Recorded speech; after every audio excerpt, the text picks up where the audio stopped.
ఏటి మెంబర్లంతా emergency meeting పెట్టించారు? ఇంతకీ ఎజెండా ఏటో? ఏముంది, సుబ్బరాజు గారి మకంలో గర్ల్స్ తో గార్డెన్ పార్టీ అంటే మేజువాణి.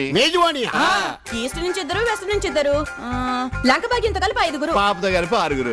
ఇంతకీ పాపల వయసు ఏమాత్రం ఉంటుంది ఏంటి? నీకు ఏ వయసు కావాలేంటి? నాకు 16 నుంచి 60 వరకు ఎవరైనా ఓకే. అయితే నీ చందా 5,000. ఊరుకోవాయా, ఏదో పేద రసుకుని ఒక 1000 రూపాయలు ఇచ్చుకుంటాను. పైగా అక్కడ టిప్పులు అవి కూడా ఉంటాయి కదా. నువ్వు ఇచ్చే 1000 రూపాయలు పాపలేసుకునే పంజాబీ డ్రెస్ లో కూడా రావు. ఏంటి బట్టలు వేసుకుని డాన్సులు చేస్తారా? చిచ్చి, నువ్వు ఇచ్చే చిల్లర మూటలకు బట్టలు లేకుండా డాన్స్ చేసేలా. ఫోన్ లేరా మాస్టర్, చూడడం వరకే కదా. ఈ కేసు అదే కదా. ఆపేసాను. ఏం మర్చిపోతుంటావా? అత్తమాను గుర్తు తెచ్చుకుంటా. ఇంతకీ ఖర్చు మొత్తం ఎంత అవుద్దేటి? బీర్లకి, బిర్యానీలకి, పాపలకి, పరుపులకి, సామ్యానాలకి, పై ఖర్చులకి, కింద ఖర్చులకి, లోపల ఖర్చు, పప్పలకే పొడుగులు కలిపి 2 లక్షలు అవుద్ది. దీంట్లో నీ కమిషన్ ఎంతో?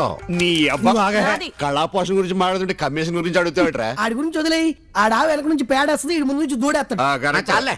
ఇంతకీ ఆ పోలీసు వాళ్ళ మ్యాటర్ ఏం చేశారు? వాళ్ళకున్నా పక్కన ఇప్పుడు అరగంట పెట్టుకుని పోలీసుల కోసం భయపడతారా? ఆ డిఐజీ గడికి ఫోన్ కొట్టేస్తారా? స్వామి, అక్కడ రేట్లన్నీ అందుబాటులో ఉండేలా చూడు. యాండి ఇందులో డబ్బులు పెట్టాను, కనిపించాయా? ఎందుకు కనిపెత్తే మన జేబులో ఉంటే? మీ దగ్గర ఉన్నాయా? అవునే, రాజు వెంకటరాగాడు నేను షకీల సినిమా కొనడానికి వెళ్తున్నాం. సినిమా చూశాక దేవుడి దేవల్ల రేటు కుదిరితే షకీలని ఈస్ట్ లో వాడు, ఎస్ట్ లో నేను ఆడిచేస్తాం. అవ్వా, పోయి షకీల సినిమా కొంటారా? అక్కడికి నేనేదో షకీలానే కొంటానన్నట్టుగా అలాంటివేంటే నిజం పదక. భార్యమని అన్నాక భర్తని ఎంత చక్కగా అర్థం చేసుకోవాలి. ఓసారి అలా వెళ్ళి ఎదుర్రా నవ్వుతూ. ఏముందని దూతున్నావు అక్కడ? ఉన్నయ్య 4 ఎంటుకులు. ఎక్కడికో అర్ధరాత్రి పూట బయలుదేరావు. 4 ఊర్ల పంచాయతీ బోర్డు ప్రెసిడెంట్లు అందరూ కలిసి చందాలు వేసుకుని మరీ మీటింగ్ పెట్టారు. Village development meeting. ఏంటి ఇంత అర్ధరాత్రి పూట? ఏటని ఉద్దేశం? నేను సెకండ్ ఫ్యామిలీ పెట్టానా అబద్ధాలు చెప్పి వెళ్ళడానికి? ఉన్న ఫ్యామిలీని ఉద్ధరించడానికి ఊపిరి లేదు. నీ మొహానికి 2వ ఫ్యామిలీ ఒకటి. ఎంత సిగ్గుమాలిన ఆడదైనా ఏం చూసి నిన్ను దగ్గర అనిస్తుంది? సర్లే, నీ నమ్మకం నీది, నా కాన్ఫిడెన్స్ నాది.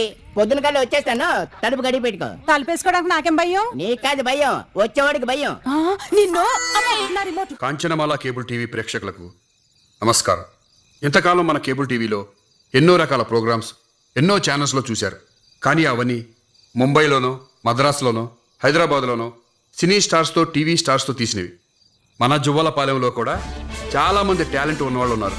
మన లోకల్ టాలెంట్ని ప్రోత్సహించాలన్న ఉద్దేశంతో నేను ఒక సరికొత్త రంగుల ప్రోగ్రాంని రూపొందించాను. ఇది కేవలం మన జువ్వలపాలెం ప్రేక్షకుల కోసం, మన జువ్వలపాలెం మొనగాళ్లతో చేసింది. ఈ రోజు నుంచి ప్రతిరోజు రాత్రి 11 గంటలకు, తిరిగి పగలు 11 గంటలకు ప్రత్యక్ష ప్రసారాలుంటాయి. ఇది చూసి మీరంతా మన లోకల్ టాలెంట్ని సన్మానిస్తారో లేక సంస్కరిస్తారో మీ ఇష్టం. మర్చిపోకండి, మరికొద్ది క్షణాల్లో మా ప్రసారం ప్రారంభం అవుతుంది. మరి సుబ్బరాజు గారి తోటకెళ్దామా?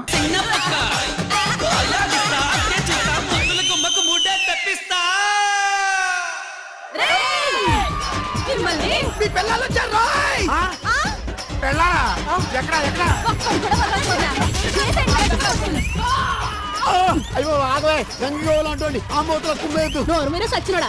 జాగరం అని చెప్పి ఇక్కడికి వచ్చి అమ్మాయితో జాగరం చేస్తావా? నిన్ను సినిమా కొంటానని చెప్పి ఇక్కడికి వచ్చి షకీల డాన్స్ చేస్తావా నువ్వు? మా ఆవిడ పెద్ద ఫోన్ పట్టదు. పంచాయతీ బోర్డు మీటింగ్ అని చెప్పి అమ్మాయితో మీటింగ్ గవర్నమెంట్ ఆఫీసర్ని, వీడియోని పబ్లిక్ లో పట్టకూడదు. కావాలంటే ఇంటికెళ్ళే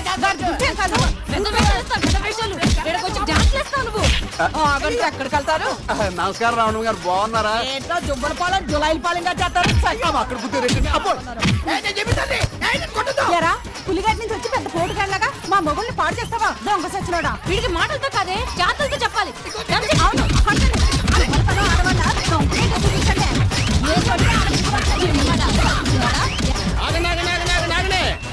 ఎరా బాగా తుప్పొదిలిపోయిందా?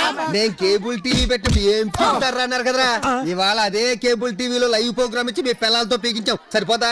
రేయ్, ఇక నుంచైనా ఒళ్ళు పెళ్ళాల దగ్గర పెట్టుకుని బుద్ధిగా కాపురం చేయండి. మీరెక్కడ ఏ తొట్టి పనులు చేసినా శివుడు 3వ కంటి తెలియకపోవచ్చు, కానీ మా కేబుల్ టీవీ సుదర్శన చక్రంలో మిమ్మల్ని ఎంటాడుతూ ఉంటది, తీరిపోద్ది.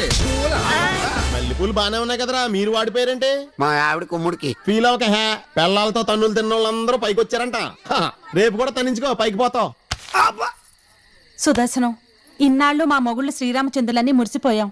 వాళ్ళు వీధిలో ఆడే భాగవతం అంతా చూపించి మా కళ్ళు తెరిపించావు. మీ కేబుల్ టీవీ దయ వల్ల సమయానికి వచ్చి మా మొగుళ్ళని మేము కంట్రోల్ చేసుకోగలిగాం. కాళ్ళు ఎరబట్టి పాడేస్తే కంట్రోల్ కాక సస్తారంటే. నీ వల్ల మా కాపురాలు నిలబడ్డాయి. మీ కాపురాలు బాగా నిలబడతాయమ్మా. మేము కలెక్షన్ కోసం వచ్చినప్పుడు మమ్మల్ని ముష్టోళ్ళు చూసినట్టు చూసారుగా. పొరపాటైంది. ఇక నుండి మీరు మా ఇంటికి రానక్కర్లేదు. ప్రతి నెల మేమే మీ ఆఫీస్కి వచ్చి కేబుల్ డబ్బులు కట్టేస్తాం. అవును, ఈ రోజు నుంచి మా ఆడోళ్ళంతా మీ కేబుల్ టీవీకి ఫుల్ సపోర్ట్.